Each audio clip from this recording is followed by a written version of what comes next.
Hello, my name is Lacey Caroline. I am a singer, actor, and kid reporter, and I'm proud to read this story brought to you by the Young Artists Academy. I hope that you can find a good book, curl up with it, and get lost in the world of reading. It's important to read every day, remember that. Today I'm going to read to you one of my favorites, SNEETCHES by Dr. Seuss. Let's get right to it. SNEETCHES. Now, the star-bellied SNEETCHES had bellies with stars. The plain-bellied SNEETCHES had none upon theirs. Those stars weren't so big. They were really so small. You might think such a thing wouldn't matter at all. But because they had stars, the star-bellied SNEETCHES would brag. We're the best kind of sneetch on the beaches. With their snoots in the air, they would sniff and they'd snort. We'll have nothing to do with the plain-bellied stort. And whenever they met some, they were walking, they'd hike right past them without even talking. When the star-bellied children went out to play ball, could a plain belly get in the game? Not at all! You could only play if your bellies had stars, and the plain-bellied children had none upon ours. When the star-bellied SNEETCHES had Frankfurter roasts, or picnics, or parties, or marshmallow toasts, they never invited the plain-bellied SNEETCHES. They left them out, cold, in the dark of the beaches.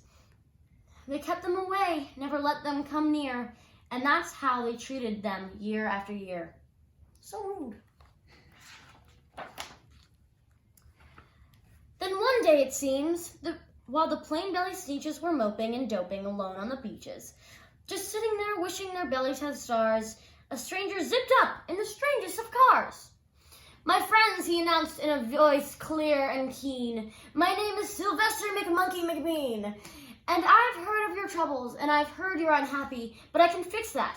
I'm the fix-it-up chappy. I've come here to help you, I have what you need, and my prices are low, and I work at great speed, and my work is 100% guaranteed." Then quickly, Sylvester McMonkey McBean put together a very particular machine. He said, "You want stars like the star-bellied SNEETCH? My friends, you can have them for $3 each. Just pay me your money and hop right aboard." So they clambered inside. Then the big machine roared. And it clonked, and it bonked, and it jerked, and it burped, and it bopped them about. But the thing really worked. When the plain-bellied SNEETCH popped out, they had stars. They actually did have stars upon theirs.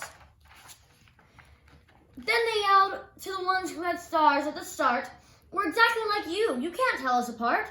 We're all just the same now, you snooty old smarties. And now we can go to your Frankfurter parties." "Good grief," groaned the ones who had stars at the first. "We're still the best SNEETCHES, and they are the worst. But now how in the world will we know?" They all frowned. If which kind is what? Or the other way around. Then came up McBean with a very sly wink. He said, "Things are not quite as bad as you think. So you don't know who's who, that is perfectly true. But come with me, friends.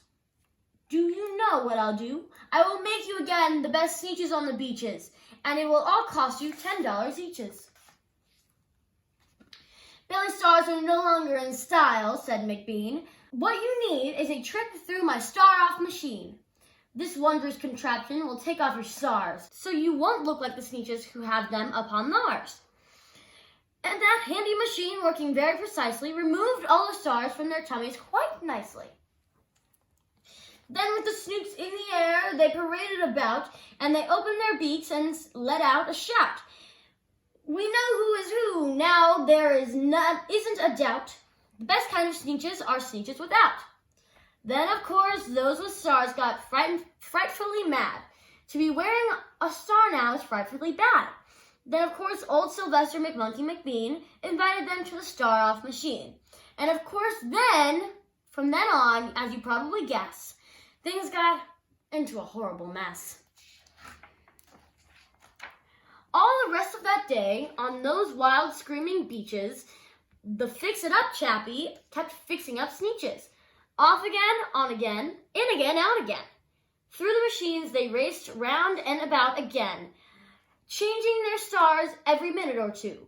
They kept paying money. They kept running through until neither Plain or the Starbellies knew whether one was that one or that one was this one, or which one was that one or what one was who. Then, when every last cent of their money was spent, the fix-it-up chappie packed up and he went. And he laughed as he drove his car up the beach. They will never learn. No, you can't teach a Sneetch. But McBean was quite wrong. I'm quite happy to say the Sneetches got really quite smart on that day. The day they decided that Sneetches are Sneetches, and no kind of Sneetch is the best on the beaches. That day, all the Sneetches forgot about stars, and whether they had one or not upon theirs. Thank you for joining me for this reading of the Sneetches, and always try and remember that we are all equal, even if you don't have stars upon theirs.